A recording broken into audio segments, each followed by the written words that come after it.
प्यारे दोस्त नमस्कार। कैसे हैं आप सब लोग। उम्मीद करता हूं कि आप सब लोग अच्छे होंगे, बेहतरीन होंगे, लाजवाब होंगे, एकदम बिंदास होंगे और साथ ही बहुत अच्छे से आप लोग जो है वो अपनी पढ़ाई को कर भी रहे होंगे। प्यारे दोस्त, आप लोग जानते हैं कि 2 तारीख से हम लोगों का फाउंडेशन बैच स्टार्ट हो चुका है और 2 क्लासेस हम लोगों की इसमें हो चुकी हैं। आज तीसरे नंबर की क्लास है। आप लोगों से बस यही उम्मीद करूंगा कि इस कंटिन्यूटी को बना के रखिएगा, हर चीज को डेली का डेली सीखते चलिएगा। डेली का डेली जो आप लोगों को टास्क मिलता है उसे खत्म करते चलिएगा। यकीन मानिए कि 1 डेढ़ महीने बाद आप लोगों का बेहतरीन इंटरेस्ट जो है वो मैथ्स के अंदर क्रिएट हो जाएगा और एक बार इंटरेस्ट क्रिएट हो गया तो मेरे दोस्त फिर कुछ भी नामुमकिन नहीं है। कभी भी आपको ऐसा नहीं लगेगा कि हम लोगों का मैथ वीक है। एक शानदार तरीके से आप लोग जो है वो चीजों को कवर कर रहे होंगे। तो आप लोग जानते हैं कि हम लोगों ने स्टार्ट जो किया है वो नंबर सिस्टम स्टार्ट किया है और नंबर सिस्टम में अगर शुरू की 2 क्लास की बात करूं तो अभी हम लोगों ने क्लासिफिकेशन को खत्म किया है, यानी संख्याओं का वर्गीकरण कैसे होता है उस पर हम लोगों ने बात की है। कल मेरे भाई एक क्वेश्चन था, क्वेश्चन नंबर 11, जहां उसने कहा था कि हर एक भाज्य संख्या प्राकृतिक संख्या होती है, यानी कि हर एक कंपोजिट नंबर जो है वो मेरा नेचुरल नंबर होता है। तो उसका स्टेटमेंट वो सही था, क्योंकि भाज्य संख्या हम लोगों ने बात की थी नेगेटिव में, पर नेगेटिव में भाज्य संख्या को नहीं लेते हैं। अगर मैं बात करूं कि भाज्य संख्या क्या होती है तो हम पॉजिटिव इंटीजर मानते हुए भाज्य संख्या की शुरुआत करते हैं, यानी जो किसी अन्य से भी विभाजित हो जाती हैं वो भाज्य संख्या कहलाती है, यानी वो कंपोजिट नंबर कहलाती है। लेकिन हम लोग नेगेटिव में काउंट नहीं करते हैं, हम लोग पॉजिटिव में काउंट करते हैं और जब पॉजिटिव में काउंट करते हैं तो हर एक भाज्य संख्या जो है वो मेरी नेचुरल नंबर कहलाती है। तो उसको थोड़ा सा करेक्ट कर लीजिए, मैंने वहां कमेंट भी आप लोगों के लिए एक पिन कर दिया था। ठीक है मेरे भाई, आज शुरुआत करने जा रहे हैं आप लोगों का एक पसंदीदा टॉपिक। जब बात होती है नंबर सिस्टम की तो मेरे भाई वो सबसे पहले, हाँ सबसे पहले हम लोगों के दिमाग में आता है कि भाई साहब यूनिट डिजिट कब पढ़ेंगे हम लोग। हम लोग बहुत अच्छे से उस टॉपिक को जानते भी हैं, तो बहुत कम शब्दों में, बहुत आसान तरीके से, एक अच्छी प्रैक्टिस के साथ हम लोग इस टॉपिक को कवर कर रहे होंगे। कल मैंने 15 से 20 क्वेश्चन आप लोगों को दिए थे मेरे भाई, आप लोग उन्हें कर लीजिए। मैं बीच में लास्ट वाले दिन या जैसे ही मुझे मौका मिलेगा मैं वो सारे क्वेश्चंस आप लोगों को रिकॉल करा दूंगा। अभी केवल प्रैक्टिस के लिए वो मैंने मेरे भाई क्वेश्चन आप लोगों को दिए हैं। कुछ बच्चे पूछ रहे हैं इंटीजर क्या होता है, कुछ बच्चे पूछ रहे हैं जी 101 क्या है, तो वो सारी चीजें हम लोग डिस्कस कर चुके हैं मेरे भाई। इंटीजर भी आप लोगों को बता चुका हूं पूर्णांक क्या होते हैं, और 1001 को भी बता चुका हूं कि ये मेरा एक कंपोजिट नंबर होता है जो 7 11 13 से पूरा पूरा डिवाइड होता है। ठीक है, सबसे पहले एक सबसे ज्यादा कमेंट्स जो मुझे देखने को मिला, चाहे वो लाइव कमेंट हो चाहे वो रिकॉर्डेड के फॉर्म में कमेंट्स हो, वो ये देखने को मिला जी हमें पीडीएफ नहीं मिली है। तो मैं एक बार आप लोगों को बता दूं, सबसे पहले आप डाउनलोड करेंगे रोजगार विद अंकित एप्लीकेशन को डाउनलोड करेंगे। अगर अभी आपने नहीं किया हुआ है, आप पहली बार जुड़े हैं, चाहे हमसे पहली बार जुड़े हैं या कंपटीशन से पहली बार जुड़े हैं, तो सबसे पहले आप लोग रोजगार विद अंकित मतलब डाउनलोड करेंगे एप्लीकेशन। उसके बाद आप लोगों उस पे जो है अपना वो रजिस्टर करेंगे, आप लोगों को ऐसा इंटरफेस दिखाई देगा। इसके बाद फ्री कोर्सेज पे आप लोगों को क्लिक करना है। जब आप फ्री कोर्सेज पे क्लिक कर दोगे तो यहां पहुंच जाओगे। इसमें एसएससी फाउंडेशन बैच पे जब आप क्लिक करोगे तो मेरे दोस्त ऐसा कुछ आप लोगों को देखने को मिलेगा, और यहाँ वो फोटो आप लोगों को देखने को मिलेगी जो सुबह रोज डेली 9 बजे आप लोग देखते हैं, यानी मेरी फोटो लगी हुई दिखाई देगी। जब आप इस पे क्लिक करोगे मेरे भाई तो ऐसा कुछ आप लोगों के सामने आएगा। ये क्लास आपके सामने आएगी, इसके बराबर में व्यू पीडीएफ, व्यू पीडीएफ में आप लोगों को क्लास नोट्स मिलेंगे जो हैंड रिटेन है, और व्यू पीडीएफ के बराबर में एक सिंबल सा बना हुआ दिखाई देगा। उस सिंबल पे क्लिक करोगे तो बोर्ड पीडीएफ आपके सामने आ जाएगी, और उसी बोर्ड पीडीएफ में वो वर्कशीट वाले क्वेश्चन भी आप लोगों को देखने को मिल जाएंगे। तो ये वो जगह है जहां आप लोगों को पीडीएफ मिलने वाली है, बिल्कुल अप टू डेट सारी चीजें चल रही है। उसी पीडीएफ जो बोर्ड पीडीएफ है उसी में नीचे देखोगे तो वो क्वेश्चन भी आप लोगों को देखने को मिल जाएंगे जो मैंने आप लोगों को होमवर्क में दिए थे। ठीक है, आगे से जो भी क्वेश्चन दूंगा उसके आंसर भी आप लोगों को मिल जाएंगे। जो कल क्वेश्चन दिए थे उनके भी आंसर मैं अपडेट करा दूंगा। परेशान नहीं होना है किसी भी चीज से। हेडिंग डालिएगा मेरे भाई, हेडिंग डालिएगा आज का यूनिट डिजिट क्या होता है। यूनिट डिजिट क्या होता है मेरे भाई। अगर यूनिट डिजिट की बात करूं तो इंग्लिश में इसे बोला जाता है इकाई का अंक। इकाई का अंक इसे मेरे प्यारे दोस्त बोला जाता है। बहुत आराम से चीजें कराऊंगा 2 क्लास में मेरे भाई। ये होगा हाँ face value place value just. चलो पहले इससे पहले ना फेस वैल्यू और प्लेस वैल्यू पढ़ लेते हैं, बहुत छोटा सा टॉपिक है। पहले पढ़ लेते हैं प्लेस वैल्यू। प्लेस वैल्यू क्या होता है, उसी के क्वेश्चन शुरुआत में भी है। इसे कहा जाता है स्थानीय मान। बहुत रेयर केस में यहां से क्वेश्चन बनते हैं मेरे प्यारे दोस्त। दूसरा हम यहीं पे पढ़ने वाले हैं मेरे भाई फेस वैल्यू। फेस वैल्यू हम लोग पढ़ने वाले हैं मेरे प्यारे दोस्त। फेस वैल्यू हम लोग पढ़ने वाले हैं जिसे कहा जाता है जातीय मान। जातीय मान, अंकित मान भी इसे ही बोला जाता है मेरे प्यारे दोस्त। अंकित मान भी इसे ही बोला जाता है। समझने की कोशिश करिए दोनों में डिफरेंस क्या है। प्यारे दोस्त सबसे पहले अगर मैं फेस वैल्यू की बात करूं तो फेस वैल्यू जिसकी भी पूछी जाती है वही उसकी फेस वैल्यू होती है। क्या मतलब है इस बात का। मैंने आपके सामने एक संख्या लिखी 2 3 4 5 6।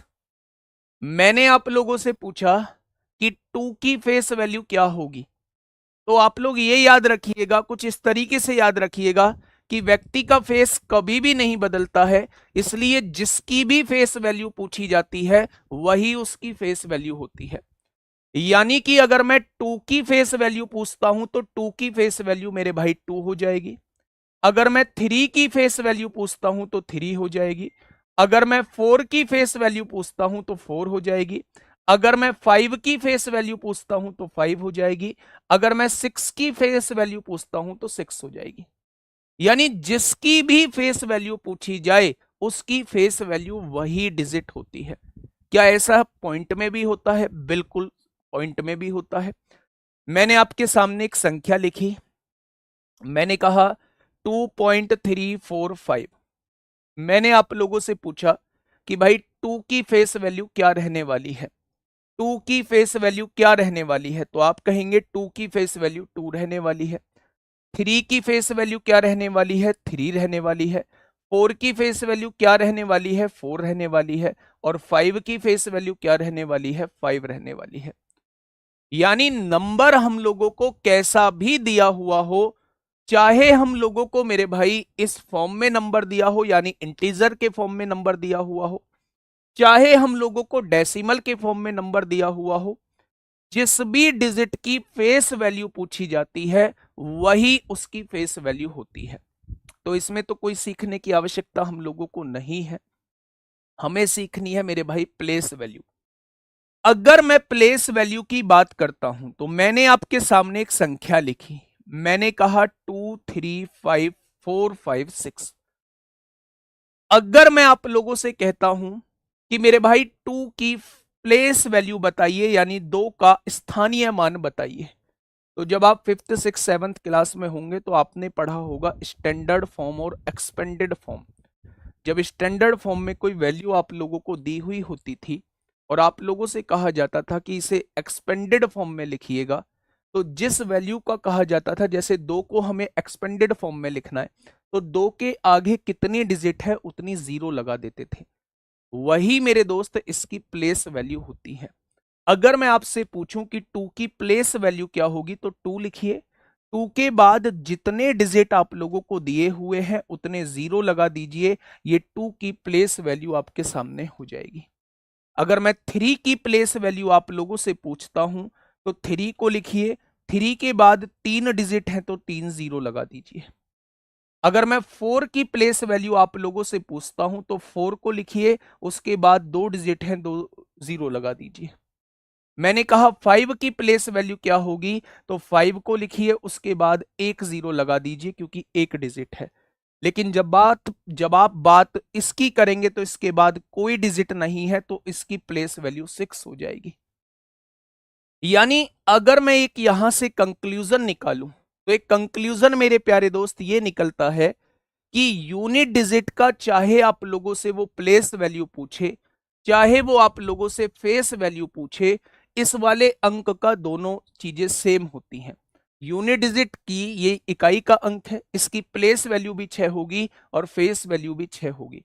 तो यूनिट डिजिट ही एक ऐसा अंक होता है जिसकी प्लेस वैल्यू और फेस वैल्यू जो होती है वो सेम होती है। क्या ये चीज आपके समझ में आई? क्या ये चीज आपके समझ में आई? आंसर की मैं दे दूंगा, आज ही अपडेट करा दूंगा। 1-1.5 घंटे बाद देख लेना, उसके आंसर की जो है उसी वर्कशीट के साथ अटैच आप लोगों को मिल जाएंगी।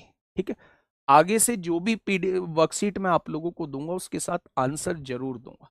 ठीक है, हाँ बेटा, मेरे पॉइंट में अभी आ रहा हूं मैं। ये पॉइंट समझ में आया? तो आपने कहा जी एक और एग्जाम्पल दे दो, तो मैंने आपके सामने एक और एग्जाम्पल दिया। मैंने कहा 37894। मैंने आप लोगों से पूछा 3 की फेस वैल्यू क्या होगी, तो फेस वैल्यू तो कभी बदलती नहीं है, 3 की 3 रहेगी, 7 की 7 रहेगी, 8 की 8 रहेगी, 9 की 9 रहेगी, 4 की 4 रहेगी। लेकिन मेरे भाई अगर मैं प्लेस वैल्यू पूछता हूं, स्थानीय मान पूछता हूं, तो आप क्या कहेंगे? 3 की पूछना चाह रहे हो, 3 को लिख दो। इसके बाद 4 डिजिट आप लोगों को दिए हुए हैं, 4 डिजिट दिए हैं, तो 4 जीरो लगा दो। मैंने 7 की प्लेस वैल्यू आप लोगों से पूछी, 7 के बाद 3 डिजिट दिए हुए हैं, तो 3 जीरो मेरे भाई लगा दो। मैंने 8 की प्लेस वैल्यू आप लोगों से पूछी, तो 8 के बाद 2 डिजिट दिए हुए हैं, 2 जीरो लगा दो। मैंने 9 की प्लेस वैल्यू आपसे पूछी, 9 के बाद एक जीरो दिया हुआ है, एक डिजिट दिया हुआ है, एक जीरो लगा दो। और मैंने फिर 4 की प्लेस वैल्यू पूछी, तो 4 की प्लेस वैल्यू और फेस वैल्यू सेम, वही अंक आ जाएगा। जब आप इन सारी प्लेस वैल्यू को जोड़ोगे तो आपके सामने ये संख्या मिल जाएगी। ठीक है, तो आप लोगों को जरा सी भी दिक्कत नहीं आई अगर इस टाइप का क्वेश्चन आप लोगों से मेरे भाई पूछा जाता है। लेकिन अगर चीजें पॉइंट में पूछ ली जाती हैं, पॉइंट में कैसे पूछेगा वो देखिएगा मेरे भाई। मैंने आप लोगों से कहा 1482.37, 1482.37 95 यहां पे पॉइंट लगा हुआ है। प्यारे दोस्त ध्यान से सुनना, 90546 में जीरो की प्लेस वैल्यू, जीरो की प्लेस वैल्यू चाहे फेस वैल्यू, जीरो की place value face value zero ही होती है। जीरो के बाद कितने डिजिट हैं, कितने भी डिजिट हो उतनी जीरो लगानी पड़ेंगी, तो जीरो के आगे चाहे आप 1 करोड़ जीरो लगा दो, वो रहेगा जीरो ही। तो दो ही चीज ऐसी है जिनकी प्लेस वैल्यू और फेस वैल्यू सेम होती हैं। एक तो यूनिट डिजिट की प्लेस वैल्यू और फेस वैल्यू दोनों सेम होती हैं। एक जीरो की अगर कभी भी प्लेस वैल्यू और फेस वैल्यू पूछी जाए तो वो हमेशा जीरो ही होती है। ठीक है मेरे भाई, ये बात समझ में आई? अच्छा, अब आ जाइए मेरे भाई यहां, ये है आपके सामने फेस, हाँ ये है आपके सामने पॉइंट वाली चीजें। तो फेस वैल्यू तो बताने की जरूरत नहीं है, जातीय मान या अंकित मान तो बताने की जरूरत नहीं है, तो आप कहेंगे बिल्कुल नहीं है। तो मेरे भाई अब प्लेस वैल्यू निकालते हैं। सबसे पहले पॉइंट के लेफ्ट हैंड साइड निकालने की कोशिश करते हैं कि पॉइंट के लेफ्ट हैंड साइड कैसे निकालते हैं। जब भी पॉइंट के लेफ्ट हैंड साइड हम लोग प्लेस वैल्यू निकालते हैं, तो ये देखो ये यूनिट डिजिट है पॉइंट के जस्ट बाद, तो यूनिट डिजिट की प्लेस वैल्यू कभी भी नहीं बदलती, इसकी दो की दो ही प्लेस वैल्यू और फेस वैल्यू रहेगी रहेगी। जब मैं 8 की प्लेस वैल्यू निकालूंगा तो 8 लिखिएगा, 8 और पॉइंट के बीच में कितनी डिजिट है, एक डिजिट है, तो एक जीरो लगा दीजिएगा। मैंने कहा 4 की प्लेस वैल्यू निकालिए, तो 4 लिखिएगा, 4 और पॉइंट के बीच में कितनी डिजिट हैं, दो डिजिट हैं, उतनी जीरो लगा दीजिएगा।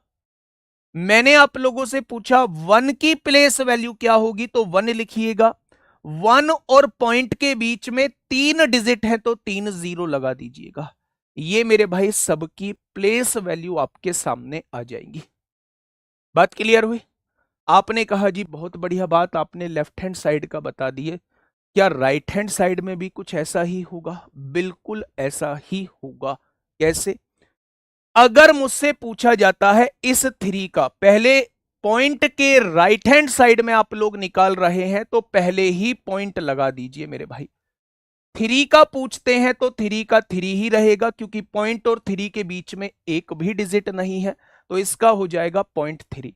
अगर आप सेवन का पूछते हैं तो पॉइंट लगाइए, पॉइंट और सेवन के बीच में एक डिजिट है तो एक जीरो लगा दीजिए, सेवन को ऐसे का ऐसे ही लिख दीजिए मेरे भाई। अगर मैं आप लोगों से पूछूं नाइन का प्लेस वैल्यू बताइए, इस वाले नाइन का, तो पॉइंट लगाइए, पॉइंट और नाइन के बीच में दो डिजिट है तो दो जीरो लगा दीजिए, नाइन को ऐसे का ऐसे ही लिख दीजिए मेरे भाई। अगर मैं आपसे पूछूं फाइव की प्लेस वैल्यू बताइए तो पॉइंट लिखिए, फाइव और पॉइंट के बीच में तीन डिजिट है तो तीन जीरो लगा दीजिए, फाइव को ऐसे का ऐसे ही लिख दीजिए। ये सबके प्लेस वैल्यू आपके सामने आ जाएंगी, ये सबकी प्लेस वैल्यू जो है वो आपके सामने आ जाएंगी। बहुत सारे बच्चों ने ये भी करके लिखा है कि 3/10, 7/100, 9/1000, 5/10,000, ऐसे करके लिखा है। उसे सॉल्व करोगे तब भी इतना ही आएगा। ठीक है मेरे भाई, पॉइंट लगाना जरूरी है, पॉइंट वाले केस में पॉइंट लगाना जरूरी होता है। मैं कहता हूं फेस वैल्यू आपको सीखने की जरूरत ही नहीं है, लेकिन प्लेस वैल्यू आपको सीखनी होगी। यूनिट डिजिट की प्लेस वैल्यू और फेस वैल्यू दोनों सेम होती हैं। यूनिट डिजिट से अलग कोई इंटीजर की प्लेस वैल्यू पूछी जाती है, तो जिस भी डिजिट की आपसे प्लेस वैल्यू पूछी जाए उसके बाद कितने अंक हैं उतनी जीरो लगा दो, वो उसकी प्लेस वैल्यू हो जाएगी। लेकिन अगर पॉइंट में कोई वैल्यू आप लोगों को दी हुई है, उसकी प्लेस वैल्यू आपसे पूछी जाती है, तो मेरे भाई पॉइंट के लेफ्ट हैंड साइड की प्लेस वैल्यू पूछी जाती है। जैसे दो की पूछी जाती है दो ही रहेगी, आठ की पूछी जाती है तो आठ और पॉइंट के बाद बीच में एक अंक है तो एक जीरो लगा दो, चार और पॉइंट के बीच में दो अंक है तो दो दो जीरो लगा दो, वन और पॉइंट के बीच में तीन अंक है तो तीन जीरो लगा दो, ये सबकी प्लेस वैल्यू आ जाएगी। पॉइंट के लेफ्ट हैंड साइड में बाद में जीरो लगनी है, पॉइंट के राइट हैंड साइड में शुरुआत में जीरो लगनी है। क्या ये चीजें क्लियर हैं? क्या ये चीजें क्लियर हुई? क्या क्वेश्चन को कर पाओगे? क्वेश्चन को कर पाओगे? तैयार हो तो फेंक दो एक बार थम्सअप की हाँ हम लोग तैयार हैं। एक बार सभी दोस्त थम्सअप करेंगे कि हाँ हम लोग तैयार हैं। कुछ क्वेश्चन से हम लोगों को दर्शन करा दो मेरे भाई, एक बेहतरीन तरीके से हम लोग चीजों को सीख रहे होंगे। बहुत शानदार। पहला क्वेश्चन मैं आप लोगों के सामने लेके आ रहा हूं। टॉपिक का नाम है face value and place value. पहला क्वेश्चन बहुत आसान सा क्वेश्चन भाई मेरे, और आसान ही क्वेश्चन यहां से बनते हैं। देखो मैं आप लोगों को एक चीज बता दूं, बहुत सारी चीजें आसान भी बनेंगी, बहुत सारी चीजें मुश्किल भी बनेंगी। आसान को देख के इतना खुश नहीं होना कि खुश खुशी में उस टॉपिक को छोड़ दो, यार ये तो हो जाएगा, इतना भी आसान कहीं पूछा जाता है, ऐसे मत करना। मुश्किल को देख के इतना परेशान मत हो जाना कि यार ये टॉपिक हम कैसे सीख पाएंगे। मैं ये कह रहा हूं कि आप लोग बिल्कुल मतलब सेम एनर्जी के साथ हर क्लास को करने की कोशिश करिए। उसमें हो सकता है किसी दिन की बहुत इंटरेस्टिंग क्लास हो, बहुत आसान आसान चीजें आपके सामने आ जाए, लेकिन ये भी हो सकता है कि किसी दिन की बहुत पेचीदी क्लास हो, तो उस दिन आपका जवाब ये नहीं आना चाहिए कि आज हमारी चीजें समझ में नहीं आई। इसलिए मैं कहता हूं सेम एनर्जी के साथ आप लोग क्लास में बैठेंगे और सेम एनर्जी के साथ चीजों को समझेंगे, तो मेरे भाई हर एक क्लास जो है वो आप लोगों को इंटरेस्टिंग भी लगेगी और हर एक क्लास आप लोगों को समझ में भी आएगी। मैं जानता हूं आज के टॉपिक आसान है, लेकिन आसान पड़े हो क्वेश्चंस की प्रैक्टिस मेरे प्यारे दोस्त हम लोगों को करनी होगी, शानदार तरीके से करनी होगी। ये एक संख्या दी हुई है, उसने पूछा है 9 और 6 के जातीय मान का क्या योग होगा। भाई साहब फेस वैल्यू का सम पूछ रहा है, किस किस की फेस वैल्यू, 9 और 6 की, तो आंसर क्या हो जाएगा? निकालने की जरूरत नहीं है, जिसकी फेस वैल्यू पूछी जाती है वही उसकी फेस वैल्यू होती है। तो 9 और 6 कितने हो जाएंगे? 15 हो जाएंगे। क्वेश्चन नंबर 2 आप लोगों के सामने है, फटाफट बताइए क्या होगा इसका जवाब। क्वेश्चन ने कहा है ये एक संख्या दी हुई है, find the difference between place value and face value of 7। यानी कि स्थानीय मान और जातीय मान में अंतर बताना है, किसके? 7 के। तो जब मैं 7 का जातीय मान आपसे पूछता हूं, जातीय मान, जाति कभी भी नहीं बदलती, तो 7 का जातीय मान 7 ही रहेगा। लेकिन जब मैं 7 का स्थानीय मान यानी प्लेस वैल्यू पूछता हूं, तो 7 के बाद एक अंक है तो एक जीरो लगा दो। दोनों में डिफरेंस पूछना चाह रहा है, 70 में से 7 जाएगा तो 63 आएगा। नेक्स्ट क्वेश्चन एनटीपीसी में पूछा गया है, एनटीपीसी में पूछा गया है, ऐसे क्वेश्चंस कभी कभी पूछ लिए जाते हैं। 2021 में मेरे प्यारे दोस्त पूछा गया है। एक संख्या आप लोगों को दी हुई है, ये रही वो संख्या। 8 और 4 के स्थानीय मानों का अंतर बताइए। 8 का स्थानीय मान क्या होगा मेरे भाई? 8 के बाद कितनी डिजिट हैं? 4 डिजिट हैं, तो 4 जीरो आप लोगों ने लगाई होंगी। दूसरा, 4 के बाद कितनी डिजिट हैं? 2 डिजिट हैं, तो 2 जीरो आप लोगों ने लगाई होंगी। इन दोनों का डिफरेंस आप लोगों से पूछा है, इन दोनों का डिफरेंस आप लोगों से पूछा है, तो आंसर क्या हो जाएगा? 79,600, ऑप्शन नंबर सी हो जाएगा। इसमें गलती मत करो भाई, कुछ बच्चे तो 76,600 बता रहे हैं। 76,600 भाई, 80,000 में से 400 ही तो भेजना है, तो 79,600 आएगा। ये छोटी छोटी गलतियां आप लोगों को नहीं करनी है। क्वेश्चन नंबर नेक्स्ट, पॉइंट वाली संख्या आपके सामने आई, थोड़ी सी प्रैक्टिस करिए फटाफट। क्वेश्चन ने क्या कहा है? क्वेश्चन ने कहा ये एक संख्या आप लोगों को दी हुई है, 7 का स्थानीय मान, एक तो 7 का स्थानीय मान निकालना है आप लोगों को, और 8 के स्थानीय मान का योग क्या होगा। 7 कहां है भाई? 7 ये रहा, पॉइंट के लेफ्ट हैंड साइड में है, तो 7 और पॉइंट के बीच में एक डिजिट है, तो एक जीरो लगा देंगे, ये 7 का स्थानीय मान हो जाएगा। उसने कहा है 8 का स्थानीय मान, 8 यहां है, पॉइंट और 8 के बीच में 3 डिजिट है, तो 3 जीरो लगा देंगे, 3 जीरो लगा देंगे और यहां 8 लिख देंगे। क्या ये 8 का स्थानीय मान हो जाएगा? अब हमसे इन दोनों का योग पूछा है, तो क्या मैं इसे 70.0 लिख सकता हूं मेरे भाई? और इसको क्या लिखा है? 0.0008 लिखा है। इन दोनों का सम पूछना चाह रहा है, तो मेरे प्यारे दोस्त आप लोग क्या बताने वाले हैं? 70.0008, 70.0008। ऑप्शन नंबर क्या हो जाएगा? ऑप्शन नंबर ए इस क्वेश्चन का जवाब हो जाएगा। ठीक है, नेक्स्ट क्वेश्चन की तरफ चलते हैं मेरे प्यारे दोस्त। इस क्वेश्चन का जवाब आप लोग देंगे, फटाफट मुझे बताइए। सभी बच्चों से उम्मीद करूंगा भाई शुरुआत में देख लो वर्कशीट कहाँ मिलेगी, बार बार एक ही चीज पूछोगे कैसे काम चलेगा।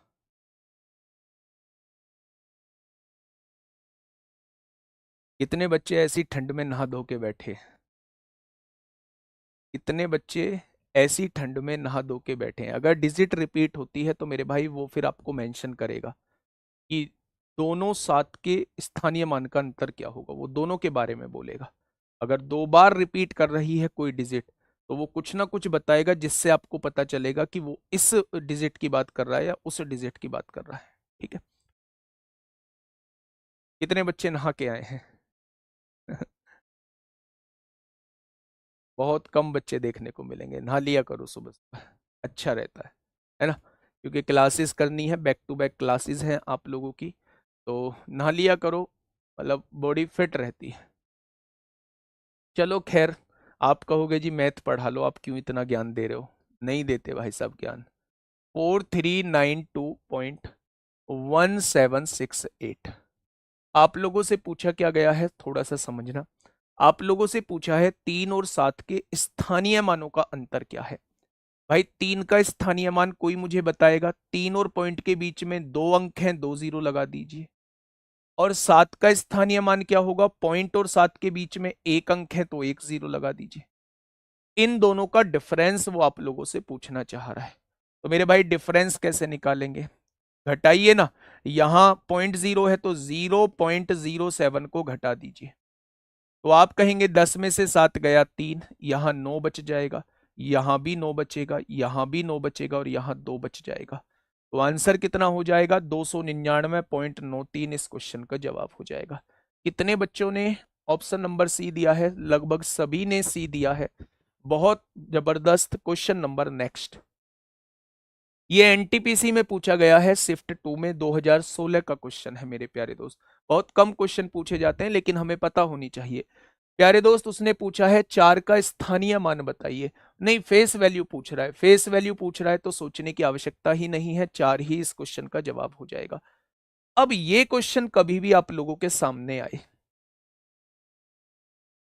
ये क्वेश्चन कभी भी आपके सामने आए, तो ये क्वेश्चन आप लोग कैसे करेंगे? ये क्वेश्चन ना बहुत वैरायटी के मतलब चीजें पूछ सकता है। ये क्वेश्चन यूनिट डिजिट में भी आप लोगों का बन सकता है कि भाई साहब फैक्टोरियल आप लोगों के सामने लगा देगा और आपसे पूछेगा बताइए 19 फैक्टोरियल में यूनिट डिजिट पर कौन सा अंक होगा। ये पूछ सकता है मेरे भाई। तो मैं पहले आप लोगों को इस फैक्टोरियल का थोड़ा सा चक्कर बता देता हूं कि ये फैक्टोरियल का चक्कर क्या होता है। थोड़ा सा ध्यान से सुनना, हेडिंग डालिएगा मेरे भाई, बहुत जगह यूज होता है ये फैक्टोरियल क्या होता है। फैक्टोरियल को हिंदी में देखना भाई क्या बोलते हैं, शायद किरम गुणित बोलते हैं। भाई सब एक बार चेक कर लेना फैक्टोरियल को हिंदी में क्या बोलते हैं। किरम गुणित बोलते हैं क्या? एक बार मुझे बताना फैक्टोरियल को हिंदी में क्या कहते हैं। फैक्टोरियल को हिंदी में क्या कहते हैं? किरम गुणित बोलते हैं क्या?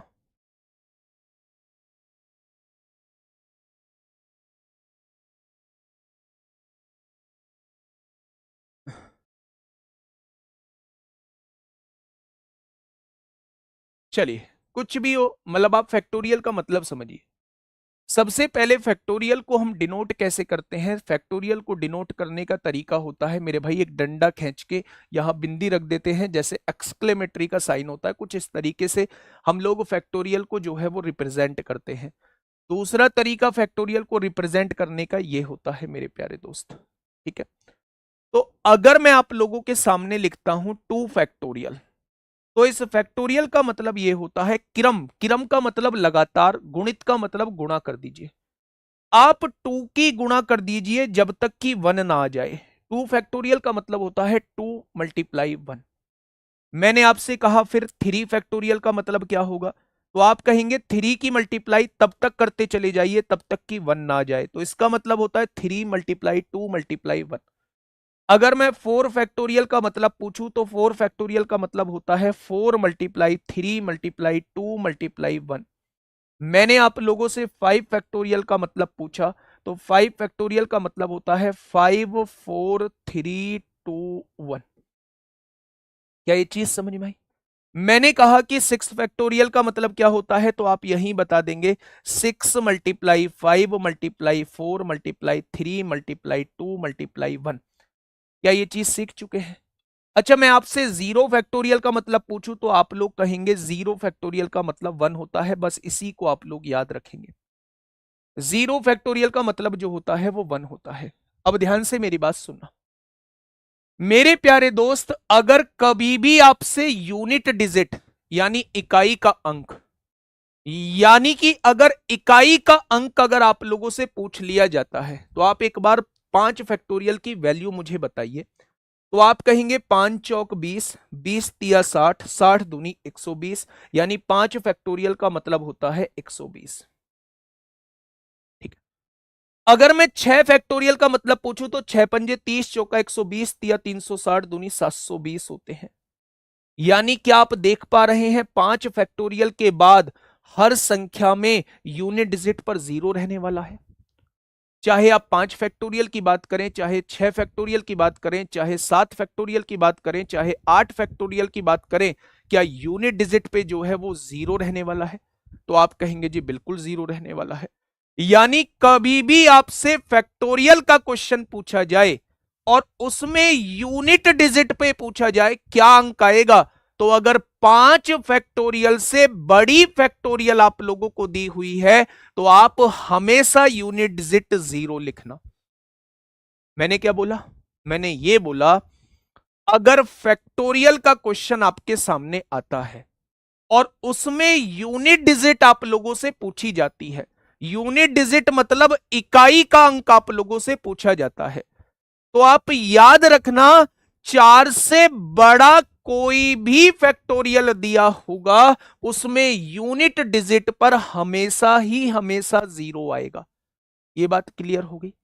अब उसने यूनिट डिजिट का हम लोगों से नहीं पूछा है, उसने हम लोगों से पूछा है 19 फैक्टोरियल के 100वें स्थान का मान बताइए। यानी 100वें स्थान के मान का मतलब है पीछे से तीसरी वैल्यू बताइए। भाई ये यूनिट डिजिट होती है, ये टेंस डिजिट होती है, ये हंड्रेड डिजिट होती है, यानी ये इकाई का अंक होता है, ये दहाई का अंक होता है, ये सैकड़े का अंक होता है। कितने का अंक होता है? सैकड़े का अंक होता है। वो आपसे ये पूछना चाह रहा है भाई साहब यहां क्या वैल्यू आने वाली है, यहां क्या वैल्यू आने वाली है। तो मेरे भाई ये जो कॉन्सेप्ट छिपा हुआ है ये नंबर ऑफ जीरोज से छिपा हुआ है। मतलब हम शून्यों की संख्या जब आप निकालनी सीख रहे होंगे तब आप इस वाले क्वेश्चन को बहुत अच्छे से कर पाएंगे।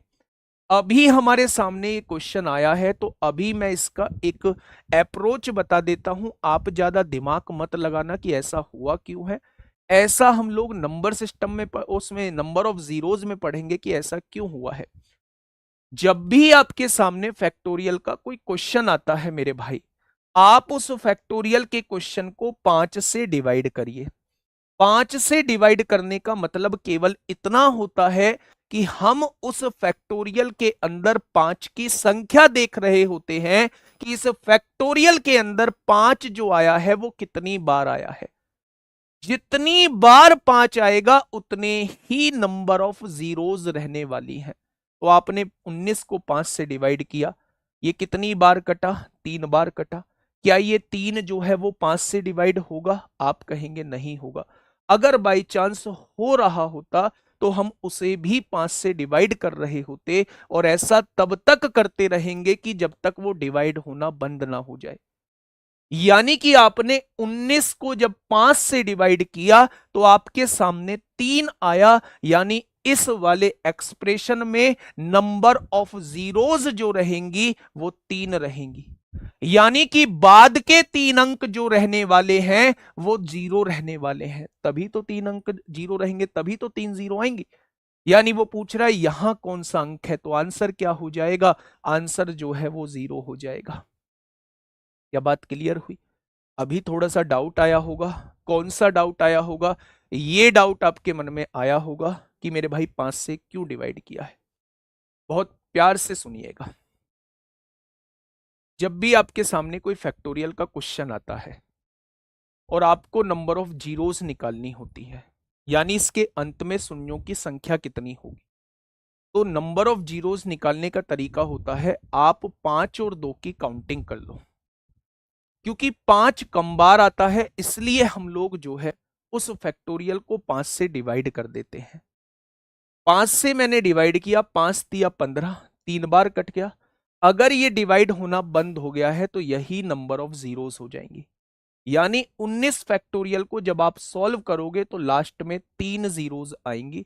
वो 3 जीरोज इस तरीके से होंगी।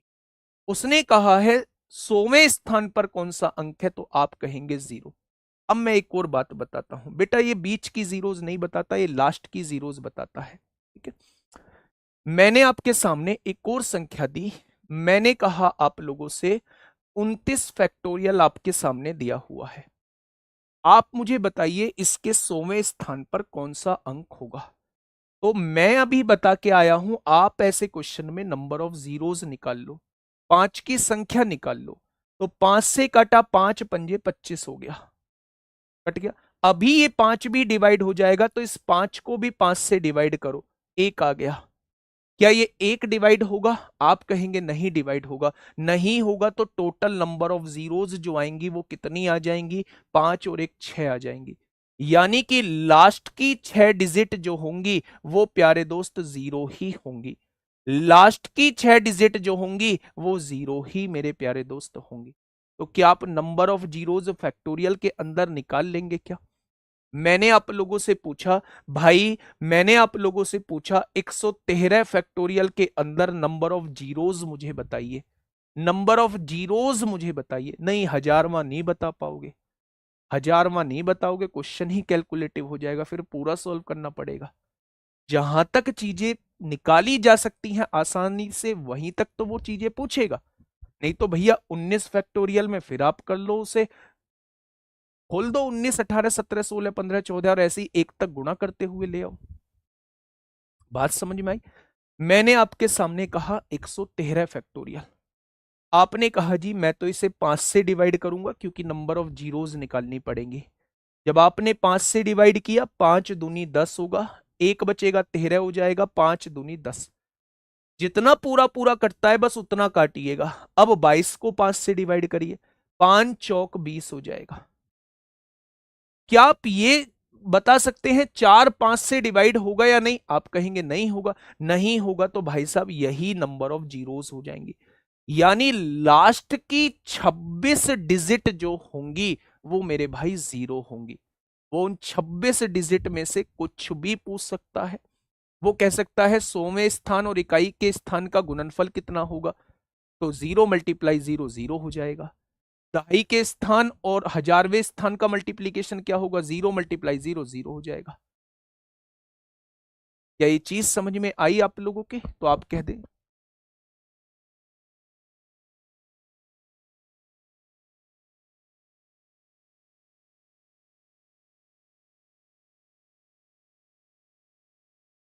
क्या ये चीज आप लोगों के समझ में आई मेरे प्यारे दोस्त? तो आप कह देंगे ये चीज हमारे समझ में आ चुकी है मेरे भाई। ठीक है, तो इसमें पूछा था 19 फैक्टोरियल के 100वें स्थान पे क्या होगा, तो बाद में 3 जीरो आ रही हैं, 3 जीरो का मतलब है 100वें स्थान पे मेरे भाई जीरो आएगा। ठीक है, आगे आइए, नेक्स्ट क्वेश्चन की तरफ चलते हैं। अब बात आती है यूनिट डिजिट। एक बार मुझे मेरे प्यारे दोस्त बस प्लेस वैल्यू और फेस वैल्यू के बारे में थोड़ा सा बता दीजिए, क्या ये पॉइंट क्लियर हुआ या नहीं? क्या ये पॉइंट क्लियर हुआ या नहीं हुआ? प्लेस वैल्यू और फेस वैल्यू के बारे में मैं बात कर रहा हूं, क्या ये पॉइंट क्लियर हुआ? सारे के सारे क्वेश्चन क्लियर हो गए क्या? हो गए क्या? एक बार थम्स अप करके बता दीजिए, क्या सारे के सारे पॉइंट क्लियर हो गए? तो आप कहने वाले हैं सारे के सारे पॉइंट क्लियर हो गए। अब हेडिंग डालिएगा मेरे भाई यूनिट डिजिट, ये आप लोगों का फेवरेट टॉपिक होता है। ध्यान से सुनिएगा चीजें होती क्या है। मेरे भाई मैंने एक संख्या आपके सामने लिखी, 25,483। ये एक संख्या लिखी मैंने आपके सामने, इसमें यूनिट डिजिट आपसे पूछूंगा तो क्या यही अंक जो होता है, जो पीछे से सबसे पहला अंक होता है, क्या वही यूनिट डिजिट होता है?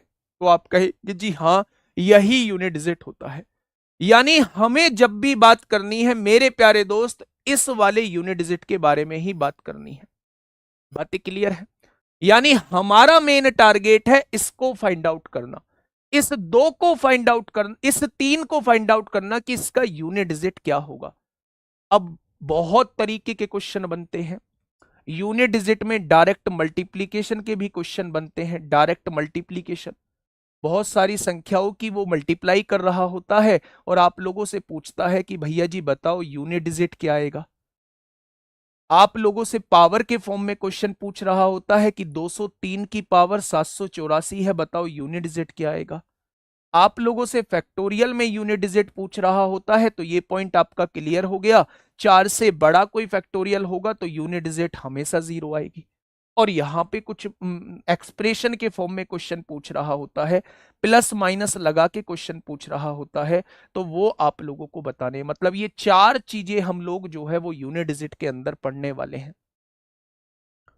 चार चीजें जो है वो यूनिट डिजिट के अंदर मेरे भाई पढ़ने वाले हैं। कैसे? ध्यान से सुनिएगा मेरे भाई। मैंने आप लोगों से, पहला पॉइंट है हमारा डायरेक्ट मल्टीप्लीकेशन का, वो हमसे पूछ सकता है कि डायरेक्ट मल्टीप्लीकेशन में नंबर ऑफ जीरोस क्या होगी, वो नंबर ऑफ मतलब यूनिट डिजिट क्या होगा। जैसे उसने कहा यहां 213 लिखा हुआ है, यहां 512 लिखा हुआ है, यहां 661 लिखा हुआ है, यहां 779 लिखा हुआ है, यहां 884 लिखा हुआ है, यहां 965 नहीं, 964 4 है पीछे, 966 लिखा हुआ है। आपसे पूछा यूनिट डिजिट क्या होगा। साइक्लिसिटी पे भी थोड़ी देर में बात करेंगे। आपसे पूछा इसका इकाई का अंक क्या होगा। तो मेरे भाई मैंने कहा है कि जब भी डायरेक्ट मल्टीप्लीकेशन का आपसे पूछा जाए तो आप यूनिट डिजिट पर जो अंक मौजूद हैं उनकी गुणा करते चले जाना। आपने 3 की गुणा 2 में करी, कितना आया? 6 आ गया। फिर इस 6 की गुणा 1 में करी, कितना आया, 6 आ गया। फिर इस 6 की गुणा 9 में करी, 6 नाम 54 को 4 आ गया। फिर इस 4 की गुणा 4 में करी, 16 को 6 आ गया। और फिर इस 6 की गुणा 6 में करी तो 36 को 6 आ गया। यानी जब आप इन सभी की गुणा कर रहे होंगे तो यूनिट डिजिट पर जो अंक आएगा वो मेरे प्यारे दोस्त 6 आएगा। क्या ये बात क्लियर हुई? क्या ये बात क्लियर हुई?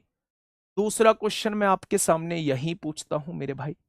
मैंने आप लोगों से कहा 512, 317, 879, 615 और 711 इनकी मल्टीप्लाई करनी है। 585, 779, 1087, 983, 21 की गुणा करनी है। आप दोनों में यूनिट डिजिट मुझे बताइएगा कि दोनों में यूनिट डिजिट क्या होगा। दोनों क्वेश्चन में यूनिट डिजिट मुझे बताइएगा, दोनों क्वेश्चन में यूनिट डिजिट क्या हो जाएगा। ये मल्टीप्लीकेशन वाले क्वेश्चन में आप लोगों से पूछ रहा हूं, दोनों में यूनिट डिजिट क्या हो जाएगा। तो आप अभी पढ़ के आए हैं, इकाई के अंक वालों की गुणा करते चले जाएंगे। 2 की गुणा 7 में होगी, 7 दूनी 14 को 4, 4 की गुणा 9 में, 9 चौक 36 को 6, 6 पंजे 30 को 0 और 0 की आगे गुणा करेंगे तो 0 ही रहेगा लास्ट तक। क्या इसका यूनिट डिजिट 0 आएगा?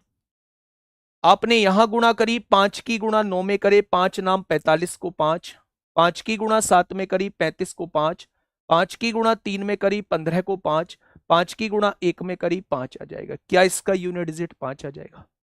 मैं जो चीज आप लोगों को बता रहा हूं उस चीज को थोड़ा सा महसूस करना, और जहां जगह मिल जाए उस जगह उस बात को छाप देना। कौन सी बात? अगर कभी भी आपको कोई एक्सप्रेशन दिखाई देता है, मेरे वर्डिंग सुनना, कभी भी आप लोगों को कोई एक्सप्रेशन दिखाई देता है और उसके यूनिट डिजिट पर 5 दिखाई देता है, उसके यूनिट डिजिट पर 5 दिखाई देता है, तो 5 के साथ अगर एक भी इवन नंबर है, 5 के साथ अगर एक भी इवन नंबर है तो सोचने की आवश्यकता नहीं है, आंसर 0 आएगा।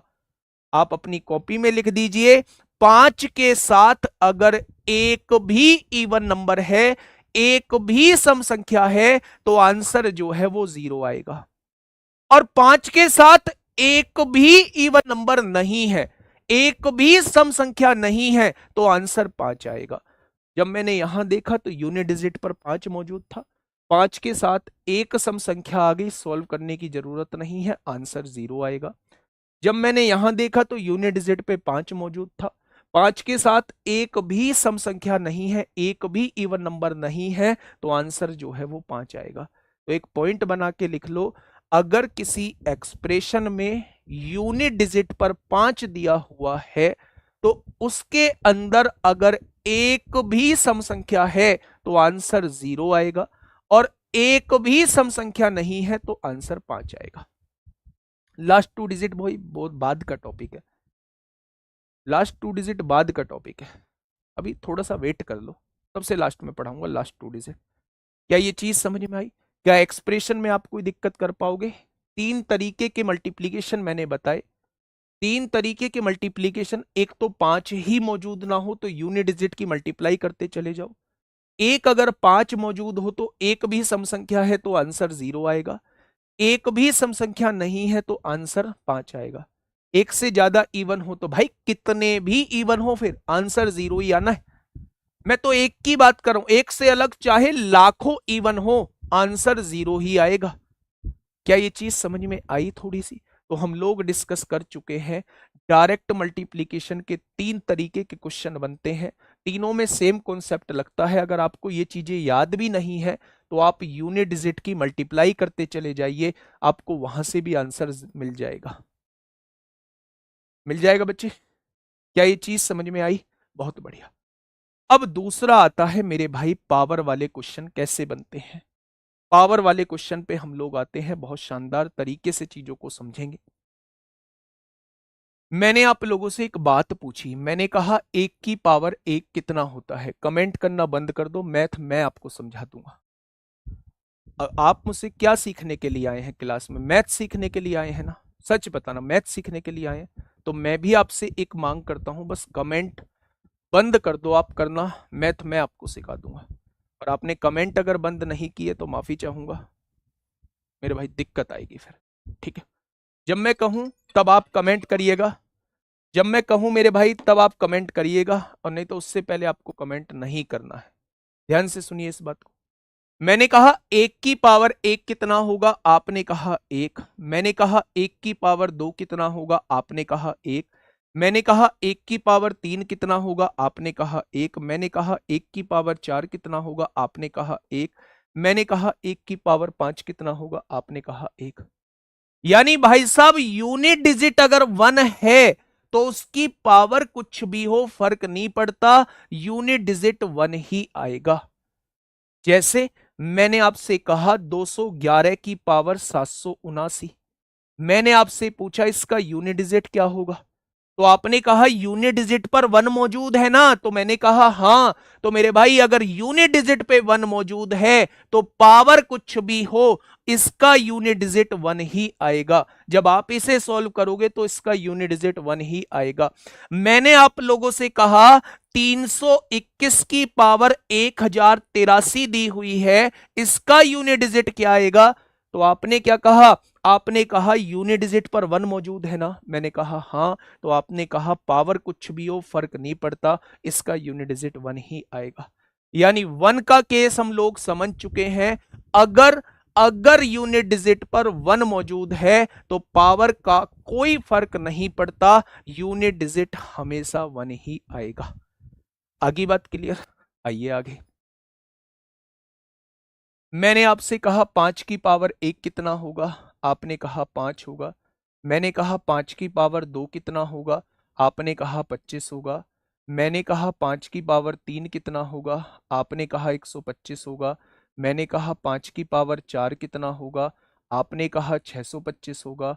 मैंने कहा पांच की पावर पांच कितना होगा, आपने कहा 3125 होगा।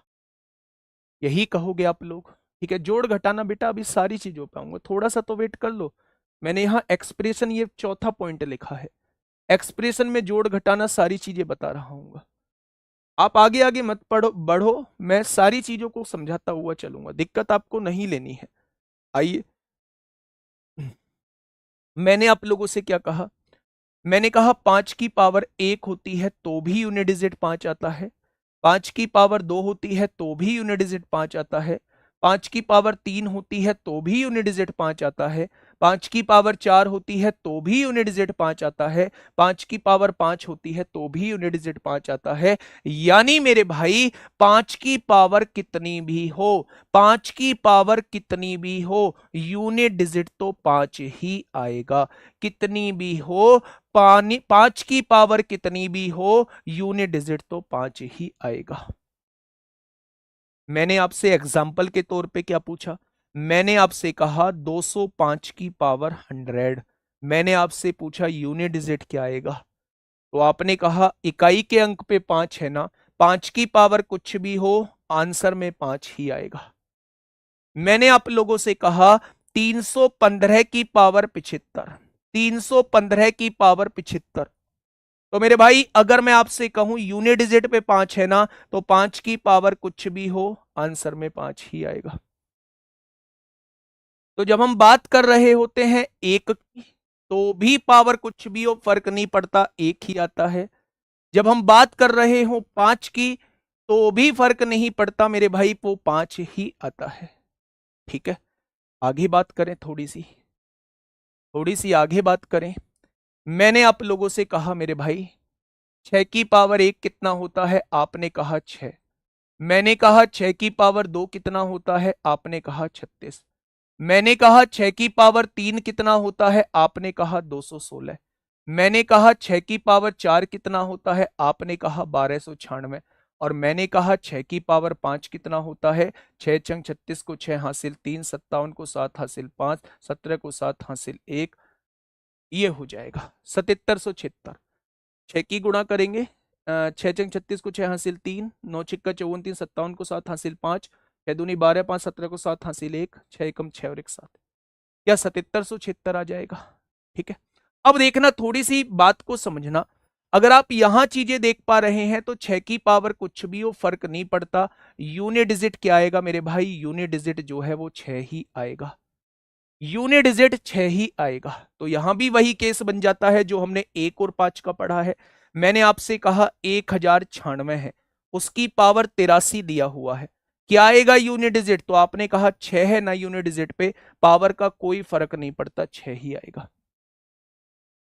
मैंने आप लोगों से कहा 516 दिया हुआ है और उसकी यूनिट डिजिट 1083 दी हुई है, तो क्या आएगा, आपने कहा 6 की पावर कुछ भी हो फर्क नहीं पड़ता, 6 ही आएगा। ठीक है, तो हमने 1 का पढ़ा, 5 का पढ़ा, 6 का पढ़ा।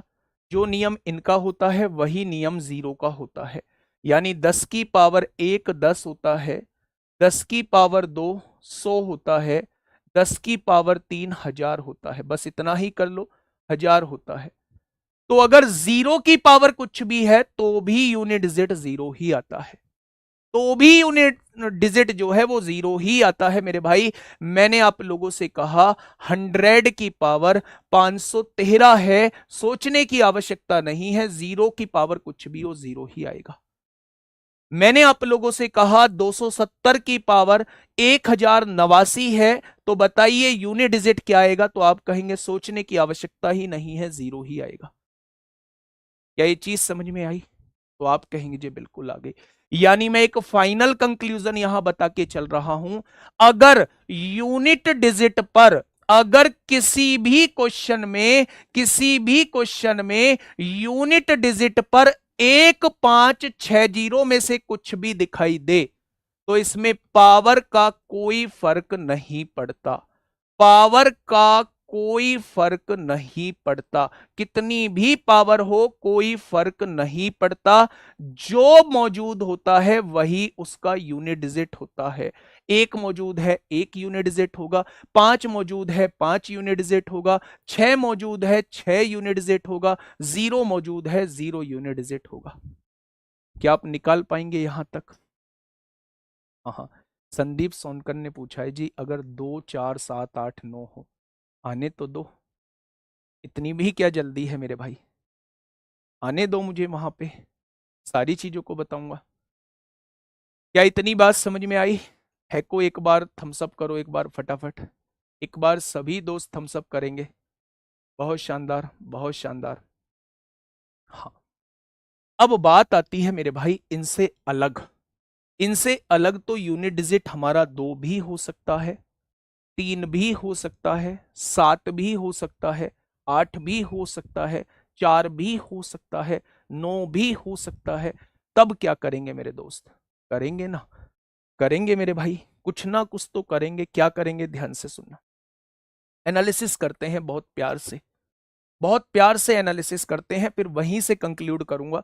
जो आपके मन में क्वेश्चन आएगा ना कि हम 4 से क्यों डिवाइड करते हैं, पहले मैं उस पर ही बात करूंगा, आप उसे ध्यान से समझिए मेरे भाई, फिर आपके दिमाग में क्वेश्चन नहीं आएगा।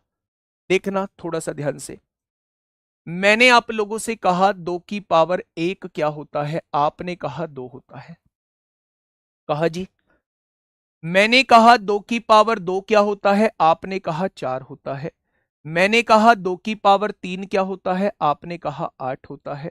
मैंने कहा 2 की पावर 4 क्या होता है, आपने कहा 16 होता है। मैंने कहा 2 की पावर 5 क्या होता है, आपने कहा 32 होता है। मैंने कहा 2 की पावर 6 क्या होता है, आपने कहा 64 होता है। मैंने कहा 2 की पावर 7 क्या होता है, आपने कहा 128 होता है। मैंने कहा 2 की पावर 8 क्या होता है, आपने कहा 256 होता है। सारी पीएचडी इसी पे कर लेते हैं, सारी चीजें इसी पे सीख लेते हैं, आगे जनरल कंक्लूजन हम लोग कर रहे होंगे। ध्यान से सुनना, अब आप एक चीज महसूस करिए मेरे भाई, अगर मैं आपसे कहूं 2 की पावर 1 कितना है, आपने कहा 2 है। मैंने कहा 2 की पावर 2 कितना है, आपने कहा 4 है।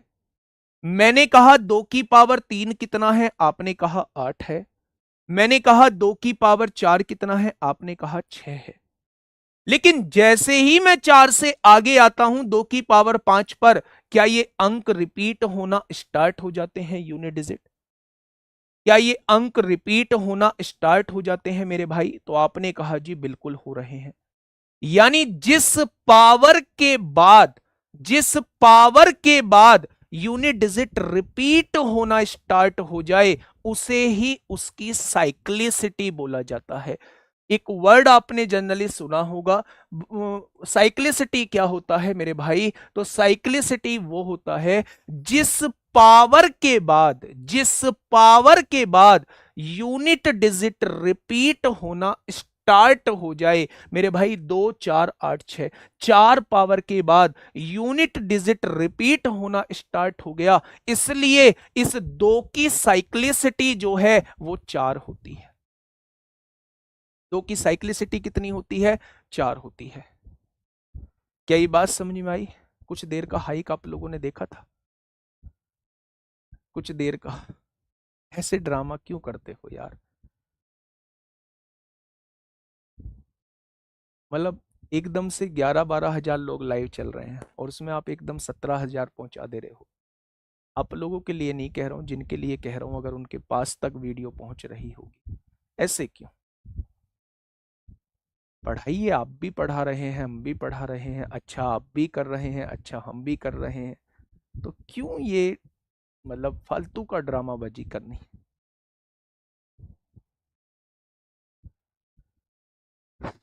खैर छोड़िए, आइए मुद्दे पे आते हैं। तो मैंने आपको बताया, अगर कोई आप लोगों से पूछे कि 2 की साइक्लिसिटी कितनी होती है, 2 की साइक्लिसिटी कितनी होती है, आप कहेंगे 4 होती। ठीक उसी तरह मैं अगर आपसे पूछूं 3 की साइक्लिसिटी कितनी होती है, 3 की साइक्लिसिटी, तो ठीक 2 की तरह जब आप 3 की साइक्लिसिटी निकालेंगे तो पावर 4 के बाद यूनिट डिजिट रिपीट होना स्टार्ट हो जाएगा, तो 3 की साइक्लिसिटी भी 4 आप लोग देख पाएंगे। ठीक है। मैंने पूछा 7 की साइक्लिसिटी क्या होती है, 7 की साइक्लिसिटी क्या होती है, तो पावर 4 के बाद वहां भी यूनिट डिजिट रिपीट होना स्टार्ट हो जाएगा। मैंने पूछा 8 की साइक्लिसिटी क्या होती है, तो पावर 4 के बाद वहां भी यूनिट डिजिट रिपीट होना स्टार्ट हो जाएगा। यानी आज के बाद अगर कोई मुझसे ये पूछेगा कि 2 3 7 8 की साइक्लिसिटी क्या होती है, यानी यूनिट डिजिट रिपीट होना कब स्टार्ट होती है, तो मैं कहूंगा 4 पावर के बाद होती है। यानी यहीं से एक नियम बना लेते हैं हम, जब भी हमें यूनिट डिजिट पे इन चारों में से कुछ दिखाई देगा, इन चारों में से हमें कुछ दिखाई दिया, तो एकदम से हम सोचेंगे कि भाई पावर 4 के बाद यूनिट डिजिट रिपीट होना स्टार्ट हो रही होगी, तो उस पावर को 4 से डिवाइड कर रहे होते हैं, उस पावर को 4 से डिवाइड कर रहे होते हैं कि कितनी साइकिल पूरी पूरी बन चुकी है। एग्जांपल से समझना भाई मेरी मैं क्या बात बोलने जा रहा हूं। मैंने आप लोगों से कहा 112 दिया हुआ है, 112 की पावर 43 दिया हुआ है। आपने क्या देखा? आपने ये देखा मेरे भाई, आपने ये देखा कि यूनिट डिजिट पर क्या मौजूद है, आपने देखा कि भाई साहब 2 मौजूद है। और आपने अभी एक चीज महसूस की है कि जब यूनिट डिजिट पे 2 3 7 8 दिखाई देगा तो पावर 4 के बाद यूनिट डिजिट रिपीट होना स्टार्ट हो जाता है। तो इसकी पावर को मेरे भाई हम लोग 4 से ही डिवाइड कर लेते हैं। जब 4 से डिवाइड करेंगे तो पूरा पूरा कितनी बार कटेगा? 10 बार। 40 पूरा पूरा कट गया होगा, यानी 40 तक पूरी साइकिल बन चुकी होंगी। बचा कितना? 3। जो शेष बचता है उसे ही यूनिट डिजिट की पावर लगा देते हैं। आपने 43 को 4 से डिवाइड किया, 3 शेषफल बचा, जो शेषफल बचता है उसे ही इकाई के अंक की पावर लगा देते हैं। यही आपका इकाई का अंक हो जाएगा, यही आपका इकाई का अंक हो जाएगा। यानी कि आज के बाद अगर आपको यूनिट डिजिट पर इन चारों में से कोई दिखाई देता है तो आप पावर को 4 से डिवाइड कर देंगे और जो भी शेषफल बचेगा उसे यूनिट डिजिट पे पावर लगा देंगे, वही आपके क्वेश्चन का जवाब हो जाएगा। कैसे? मैंने आपसे कहा 113 की पावर 89, मैंने आपसे कहा इसका यूनिट डिजिट क्या होगा, आपने कहा यूनिट डिजिट पर 3 मौजूद है, पावर को 4 से डिवाइड कर दीजिए। 4 दूनी 8, 4 दूनी 8, 1 बचेगा, जो शेषफल बचता है उसे यूनिट डिजिट की पावर पे लगा दीजिए, यही आपके क्वेश्चन का जवाब हो जाएगा। मैंने आप लोगों को एक और क्वेश्चन दिया, मैंने कहा 517 की पावर 23। मैंने आपसे पूछा इसका यूनिट डिजिट क्या होगा, तो आपने कहा पावर को 4 से डिवाइड करिए, 4 पंजे 20 होगा, 3 बचेगा, 7 की पावर 3 लगा दीजिए, 7 की पावर 3 343 होता है, 7 सत्ते 49 सत्ते 343, तो इसका यूनिट डिजिट 3 हो जाएगा। हो जाएगा। मैंने आप लोगों से कहा 618 की पावर 49 दिया हुआ है, मैंने आप लोगों से कहा इसका यूनिट डिजिट क्या होगा, तो आपने कहा यूनिट डिजिट पर 8 मौजूद है, यानी इसकी पावर को 4 से डिवाइड करिए, 4 एकम 4, 4 दूनी 8, एक बचेगा, जो शेष बचे उसे यूनिट डिजिट पर लगा दीजिए, यही आपके क्वेश्चन का जवाब हो जाएगा। यही आपके क्वेश्चन का मेरे प्यारे दोस्त जवाब हो जाएगा। क्या ये चीजें समझ में आई? एक छोटे से कीड़े ने आपके दिमाग में जन्म लिया। वो कीड़ा क्या था? वो कीड़ा ये था मेरे भाई, ठीक है जी, आपने बताया जो शेषफल आएगा, जो रिमाइंडर आएगा, उसे यूनिट डिजिट पे हम लोग लगा देंगे, वही हमारे क्वेश्चन का जवाब हो जाएगा। लेकिन अगर कुछ शेषफल ही नहीं आया, कुछ शेषफल ही नहीं आया मेरे भाई, पावर अगर पूरी की पूरी डिवाइड हो गई तो क्या करेंगे? कुछ नहीं करेंगे। पावर अगर पूरी की पूरी डिवाइड हो गई है तो वो पावर 4 की मल्टीपल होगी, और 4 की मल्टीपल होगी तो पावर 4 लगा देंगे। यानी कि अगर पावर पूरी की पूरी डिवाइड हो जाए तो यूनिट डिजिट पे पावर 4 लगा देंगे, क्योंकि वो 4 की मल्टीपल है, और 4 के मल्टीपल का यूनिट डिजिट वही होगा जो पावर 4 का होगा। बातें क्लियर हुई थोड़ी सी? कैसे जी, एग्जांपल से समझाओ, तो ये लो एग्जांपल मेरे भाई। मैंने आप लोगों के सामने एक क्वेश्चन दिया 212 की पावर 728, यूनिट डिजिट क्या होगा? ठीक है,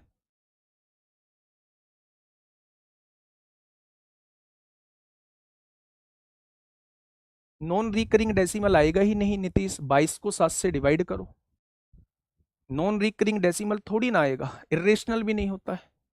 आप डिवाइड करो, एक टाइम बाद वो रिपीट होना, चीजें स्टार्ट हो जाएंगी। 22 को 7 से डिवाइड करोगे, बहुत दूर तक डिवाइड करते करते जाओगे, रिपीट नहीं होगी, लेकिन एक टाइम बाद वो रिपीट होना स्टार्ट हो जाएंगी। ठीक है,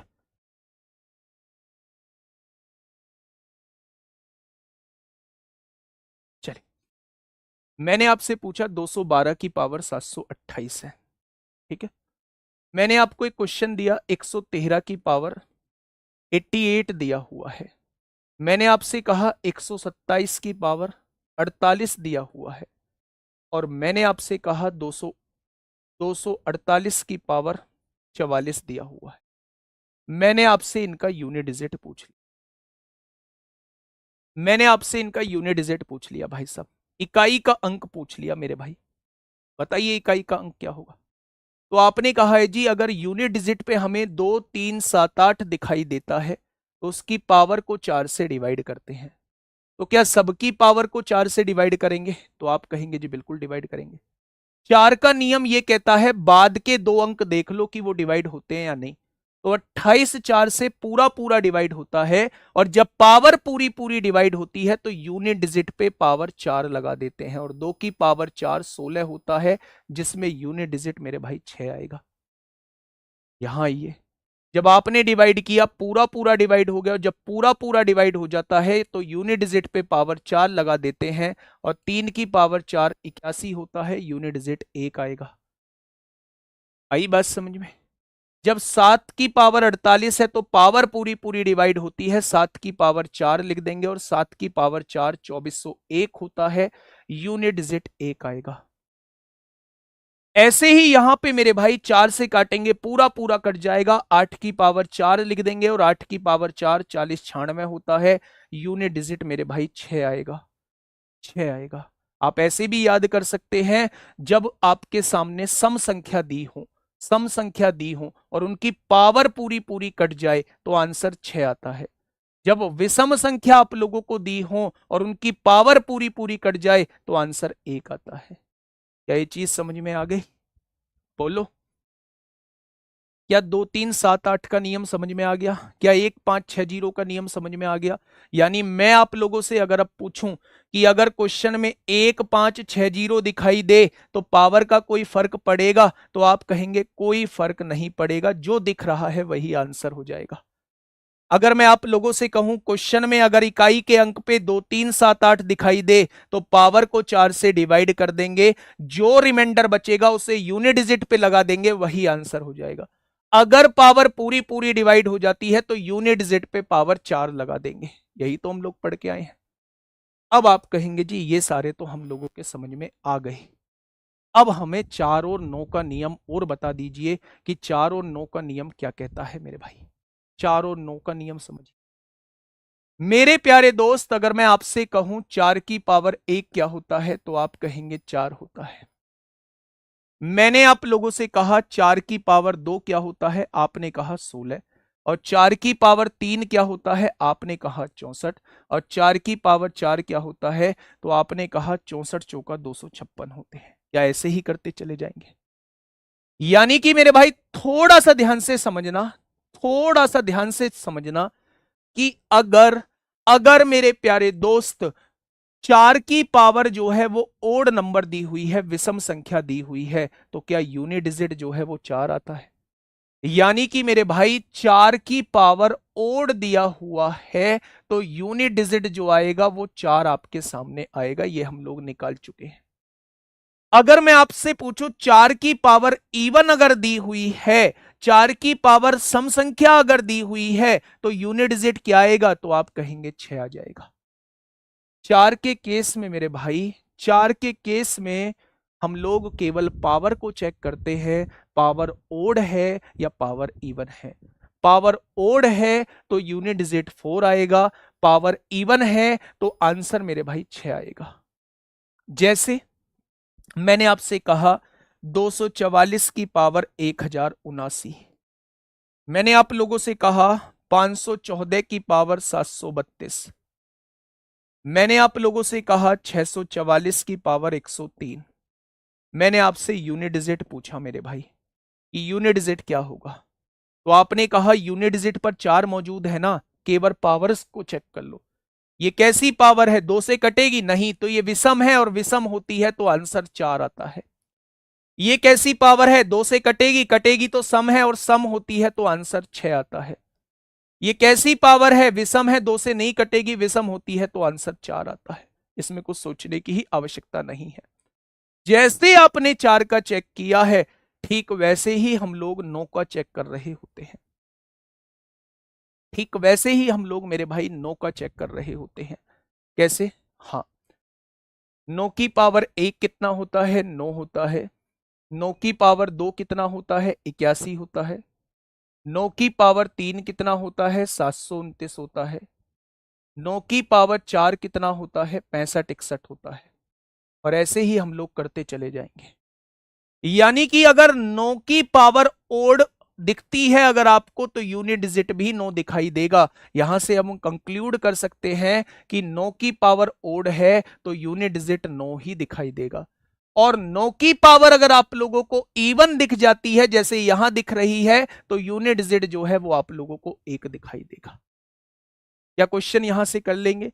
मैंने पूछा 19 की पावर 481, मैंने पूछा 239 की पावर 513, मैंने पूछा 709 की पावर 814।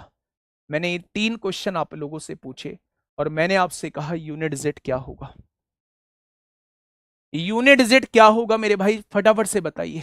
तो आप कहेंगे 9 है ना, 9 की पावर विषम है ना, क्योंकि 2 से नहीं कटती, विषम है तो आंसर 9 आएगा। 9 है ना, 9 की पावर विषम है ना, तो आंसर 9 आएगा। ये 9 है ना, 9 की पावर सम है, क्योंकि 2 से कट रहा है तो आंसर 1 आएगा। क्या आप लोगों को ये पावर्स वाले क्वेश्चन समझ में आ गए? अगर मैं जनरल कंक्लूजन आप लोगों के सामने निकाल के चलूं, मैं आपसे पूछता हूं, आप मुझे बारीकी से बताना और रिवीजन करना अपना मेरे साथ, ठीक है? मैंने पूछा 1 5 6 0 दिखाई दे तो क्या होगा, मेरे साथ बोलिए। मैंने क्या कहा, मैंने आपसे कहा अगर 1560 दिखाई दे तो क्या होगा? आप कहेंगे कोई फर्क नहीं होगा, 1 दिखता है तो 1 होगा, 5 दिखता है तो 5 होगा, 6 दिखता है तो 6 होगा, 0 दिखता है तो 0 होगा। मैंने आप लोगों से बोला कि 2 3 7 8 दिखाई दे तो क्या होगा? बोलिए मेरे साथ।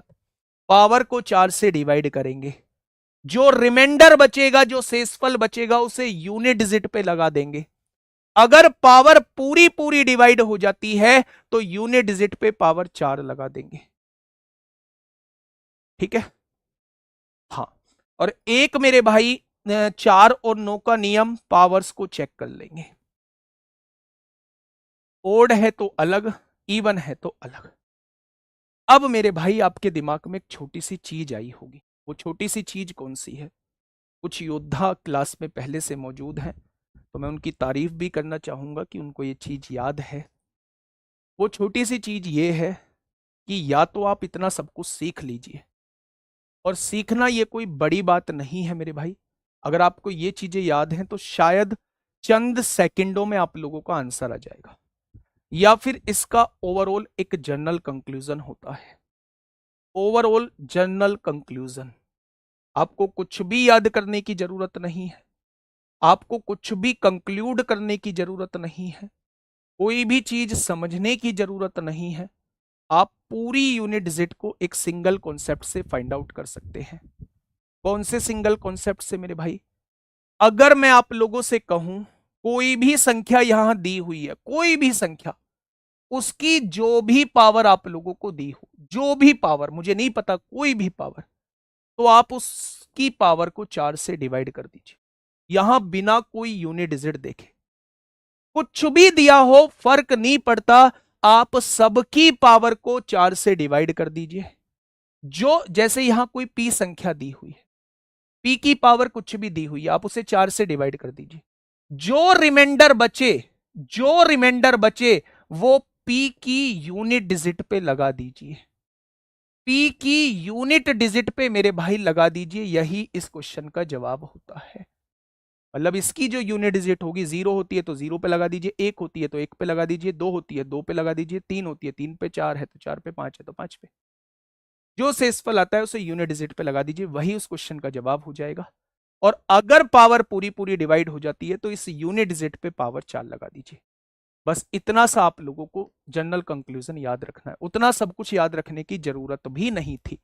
लेकिन मेरे दोस्त, मैं कहता हूं ना, निकाल तो आप बहुत तरीके से चीजों को लेंगे, लेकिन हमें एक अप्रोच ऐसी पे काम करना है जो क्वेश्चंस को बहुत कम समय में मेरे भाई कर दे। तो क्वेश्चंस को कम समय में करने का तरीका जो है वो इतनी मैंने आप लोगों को समझाया है। ये उम्मीद है ये सारी चीजें आप लोगों को याद हो भी गई होंगी। भाई मुझे 1560 दिखाई देगा तो मैं क्यों 4 से डिवाइड करूंगा? मैं डायरेक्ट वही लिख दूंगा ना। मुझे 4 और 9 से दिखाई देगा तो मैं ओड इवन चेक करूंगा, डायरेक्ट क्यों डिवाइड करूंगा? हाँ, 2 3 7 8 दिखाई देता है तो फिर मुझे चेक करना पड़ेगा। ठीक है, बताइए क्या ये चीजें समझ में आई? हाँ, एक बार इसका कमेंट पढ़ो यार, क्वेश्चन पढ़वा दिया करो एक बार। परफेक्ट आपने बताया कि उसके फैक्टर के सम का सम होता है उस नंबर को छोड़ के, क्या उसका सम उसके फैक्टर के सम का ट्वाइस भी हो सकता है? क्या नहीं होगा? उस नंबर को अगर ऐड कर दोगे ट्वाइस हो जाएगा।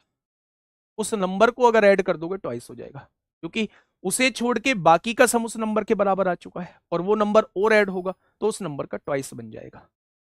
ठीक है भाई, ऊपर करना। ये बातें समझ में आई? तो ये मेरे प्यारे दोस्त, हम लोगों ने कौन सी चीज पढ़ी? अभी हमने कुछ पावर्स वाली चीजें पढ़ी।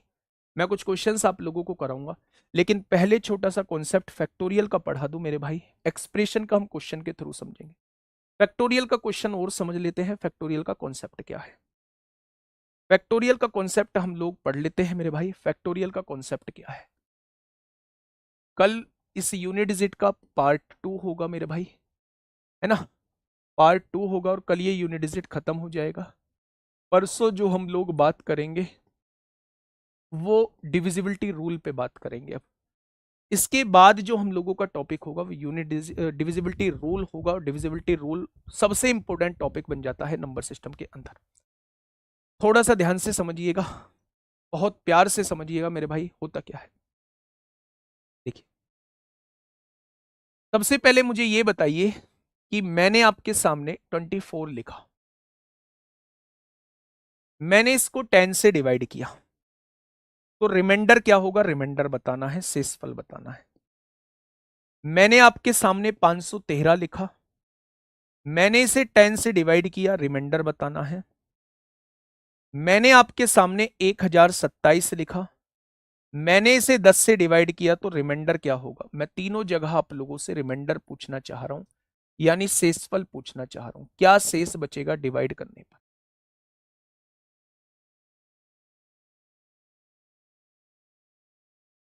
बताइए, फटाफट बताइए क्या होगा। फैक्टोरियल 29 में जीरोस की संख्या समझ नहीं आया, आकाश गुप्ता मेरे भाई नंबर ऑफ जीरोस में बहुत अच्छे से समझाऊंगा। इस क्वेश्चन में मुझे बताइए, जब हम 24 को 10 से डिवाइड करते हैं तो रिमाइंडर क्या आएगा, 513 को 10 से डिवाइड करते हैं तो रिमाइंडर क्या आएगा, और 1027 को 10 से डिवाइड करते हैं तो रिमाइंडर क्या आएगा। तो आपने कहा 24 को 10 से डिवाइड करेंगे, 10 दूनी 20, 4 बचेगा, 4 रिमाइंडर आ जाएगा। 10 पंजे 50, 1 बचेगा, 13 हो गया, 10 एकम 10, 3 बच जाएगा। इसे देखेंगे 10 एकम 10, 10 दूनी 20, 0, 10 दूनी 20, 7 बच जाएगा। क्या यही रिमाइंडर आ रहा होगा। आपने एक चीज महसूस की कि जब हम किसी संख्या को 10 से डिवाइड करते हैं तो जो रिमाइंडर आता है वही उसका यूनिट डिजिट होता है। आपने ये चीज महसूस की। मैंने ये कहा कि जब भी किसी नंबर को 10 से डिवाइड किया जाता है और 10 से डिवाइड करने पर जो रिमाइंडर आता है, जो शेषफल आता है, क्या वही यूनिट डिजिट होता है। 10 से डिवाइड किया, 3 शेषफल आया, क्या 3 ही इसका यूनिट डिजिट है। 10 से डिवाइड किया तो 7 शेषफल आया, क्या 7 ही इसका यूनिट डिजिट है। तो आपने कहा जी हाँ। यहीं पे एक जनरल कंक्लूजन बना के लिखिएगा, एक पॉइंट बना के लिखिएगा। अगर किसी संख्या को 10 से डिवाइड किया जाता है, 10 से डिवाइड किया जाता है, तो उस जो शेषफल होता है वही उसका यूनिट डिजिट होता है, जो रिमाइंडर होता है वही उसका यूनिट डिजिट होता है। ये बात आपको अगर पता है तो आप फैक्टोरियल का क्वेश्चन आसानी से कर पाओगे। कैसे मेरे भाई। मैंने आपसे कहा factorial 1, factorial 1 plus factorial 2 plus factorial 3 plus factorial 4 plus factorial 5 plus factorial 6, और ऐसे करते करते हम 1000 तक चले गए। और मैंने आपसे पूछा इसका यूनिट डिजिट क्या होगा। मैंने पूछा इसका यूनिट डिजिट क्या होगा। तो आपको ये नहीं पता था ये कॉन्सेप्ट कि 10 से डिवाइड करना होता है। क्या उसका यूनिट डिजिट आप लोग निकाल पाओगे। क्या आप उसका यूनिट डिजिट निकाल पाओगे मेरे भाई। तो आपने कहा निकाल तो देंगे, दूसरा भी तरीका है, लेकिन आपने ये जो तरीका बताया है उसका यूज बताइए। तो मेरे भाई, जब भी किसी संख्या का यूनिट डिजिट निकालना होता है, किसी भी संख्या को 10 से डिवाइड करते हैं तो जो रिमाइंडर बचता है वही उसका यूनिट डिजिट होता है। तो क्या मैं इस संख्या को 10 से डिवाइड कर दूंगा, जो शेषफल आएगा क्या वही मेरा यूनिट डिजिट हो जाएगा। तो आपने कहा जी वही हो जाएगा। एक फैक्टोरियल का मतलब एक होता है, दो फैक्टोरियल का मतलब दो होता है, तीन फैक्टोरियल का मतलब 3 दूनी 6 होगा, 4 फैक्टोरियल का मतलब 4 दूनी 12 दूनी 24 होगा, और 5 फैक्टोरियल का मतलब 120 होता है, और 6 फैक्टोरियल का मतलब 720 होता है। और ऐसे ही करते करते फैक्टोरियल 1000 की भी कोई वैल्यू होती होगी क्या। हमने इसे 10 से डिवाइड किया। अब यहां देखिए, यहां तक तो ठीक था, लेकिन जब हम 120 को 10 से डिवाइड करेंगे पूरा पूरा कट जाएगा भाई, शेषफल नहीं बचेगा। इसके आगे जो है इसमें भी 0 है, पूरा पूरा कट जाएगा, शेषफल नहीं बचेगा। यानी 120 से आगे जो भी फैक्टोरियल है, यानी 5 से आगे जो भी फैक्टोरियल है, क्या उसके लास्ट में एक 0 आएगी ही आएगी। और अगर एक 0 आएगी ही आएगी तो क्या वो 10 से पूरी पूरी कट जाएगी। और अगर 10 से पूरी पूरी कट जाएगी, कहने का मतलब है 5 फैक्टोरियल के बाद हर किसी नंबर में एक शेषफल 0 होगा। या इसके बाद ये क्वेश्चन बचा। आपने कहा नहीं बचा भाई, इसमें भी 0 आएगा, कट जाएगा, इसको डिवाइड करेंगे ये भी कट जाएगा, इसको डिवाइड करेंगे, किसी में शेषफल नहीं बचेगा। तो मेरे भाई थोड़ा ध्यान से समझना, यानी इसके बाद ये क्वेश्चन ही खत्म हो चुका है। आपने देखा 24 और 36 और 2 32 और 1 33 हो जाएगा, और 33 को जब 10 से डिवाइड करेंगे तो रिमाइंडर क्या आएगा, 3 आएगा। यानी कि इस पूरे को सॉल्व करने पर रिमाइंडर जो आ रहा है वो कितना आ रहा है, 3 आ रहा है मेरे भाई। कितना आ रहा है, 3 आ रहा है। फैक्टोरियल के क्वेश्चन कुछ ऐसे होते हैं, दूसरे तरीके से भी कर सकते थे। आपको ये पता ही नहीं है कि 10 से डिवाइड करना होता है, आपको ये पता है कि 5 के बाद, 5 या 5 के बाद जितने भी फैक्टोरियल होंगे उसमें यूनिट डिजिट 0 आता ही आता है। यही तो बता के आया हूं। यानी कि 5 या 5 के बाद जितने भी फैक्टोरियल होंगे उसमें सब में यूनिट डिजिट 0 आता है। तो क्या इन सबका यूनिट डिजिट 0 ही होगा? क्या इनका इकाई का अंक 0 ही होगा? जुड़ने के बाद 0 ही बनेगा। ठीक है, 4 फैक्टोरियल मतलब 24, 3 फैक्टोरियल मतलब 6, 2 फैक्टोरियल मतलब 2, 1 फैक्टोरियल मतलब 1। 24, 6, 30, 2 32 और 1 33। जब 0 में 33 जुड़ेगा तो क्या यूनिट डिजिट अब भी 3 आ जाएगा? आएगा या नहीं? वही 3 मैंने यहां लिखा है। आप 10 से डिवाइड मत करो, वही 3 मैंने यहां लिख दिया है। भाई पहले बता के आया हूं ना, 5 फैक्टोरियल या उससे बड़े किसी फैक्टोरियल में यूनिट डिजिट हमेशा 0 होगा। खोल के लिख लो, 5 फैक्टोरियल मतलब 5 गुणा 4 गुणा 3 गुणा 2 गुणा 1, मल्टीप्लाई करोगे 120 आएगा। 6 फैक्टोरियल मतलब 120 की गुणा 6 में कर दो, 720 आएगा। 7 फैक्टोरियल मतलब 720 की गुणा 7 में कर दो, पीछे 0 तब भी आएगी।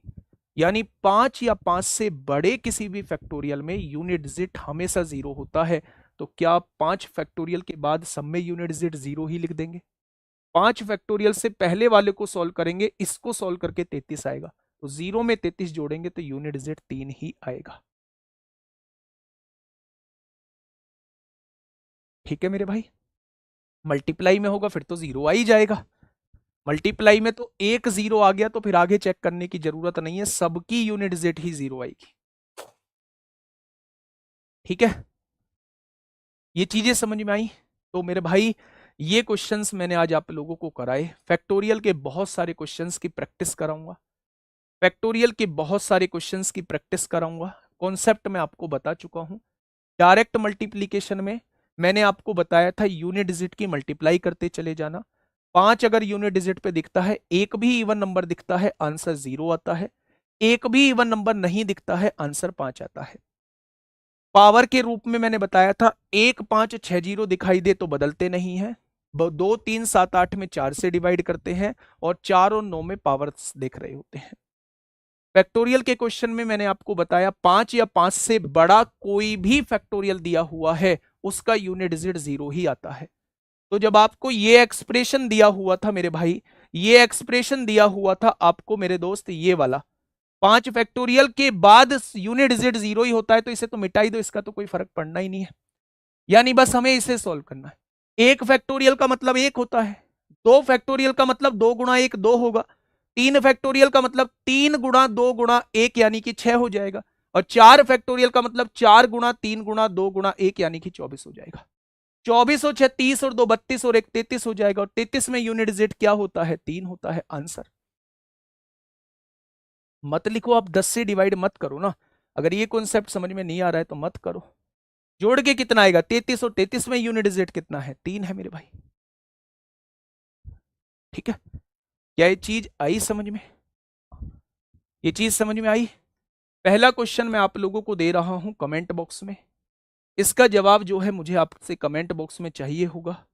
और बहुत आसान सी चीज है, बहुत सारे ऐसे क्वेश्चंस आप लोगों को कराऊंगा जहां आप लोगों को लगेगा कि इसका आंसर ये आना चाहिए था, मतलब आप छोटी छोटी गलती करोगे, लेकिन जब मैं आपको आंसर बताऊंगा तब आपको लगेगा कि हाँ यार ये सटीक है इसका। तो मेरे प्यारे दोस्त धीरे धीरे ऐसे ही बढ़ते रहेंगे। अभी से मत पूछिए नंबर सिस्टम में कितनी क्लास होंगी। मेरे भाई मैं उन लोगों से माफी चाहूंगा जो ये पूछने के लिए आए नंबर सिस्टम में कितनी क्लास होंगी, मुझे नहीं पता कितनी क्लास होंगी, लेकिन पूरा मैथ कराऊंगा, इसी तरीके से कराऊंगा, शानदार तरीके से कराऊंगा। मर्जी आपकी है। स्वागत है उन लोगों का जो मैथ को सीखना चाहते हैं, जो वीक को स्ट्रांग बनाना चाहते हैं।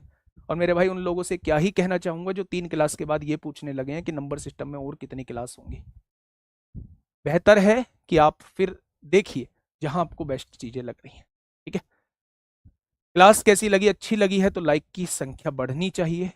ये जेन्युइन दिखना चाहिए। अगर अच्छी लगी है तो ये लाइक की संख्या बढ़नी चाहिए, और अगर मजा नहीं आया ना तो मैं बिल्कुल आप लोगों से नहीं कहूंगा कि लाइक की संख्या बढ़नी चाहिए। ये डिपेंड आप पे करता है कि आप मुझे इस लाइक की संख्या के थ्रू बता सकते हैं कैसी लगी है आप लोगों को ये क्लास। कमेंट बॉक्स में जरूर बताइएगा, इसका जवाब कमेंट बॉक्स में जरूर दीजिएगा। कल हम लोगों का टॉपिक रहेगा इस पर बेस्ड, हम लोग क्वेश्चंस देख रहे होंगे। ओके, टाटा बाय बाय, धन्यवाद।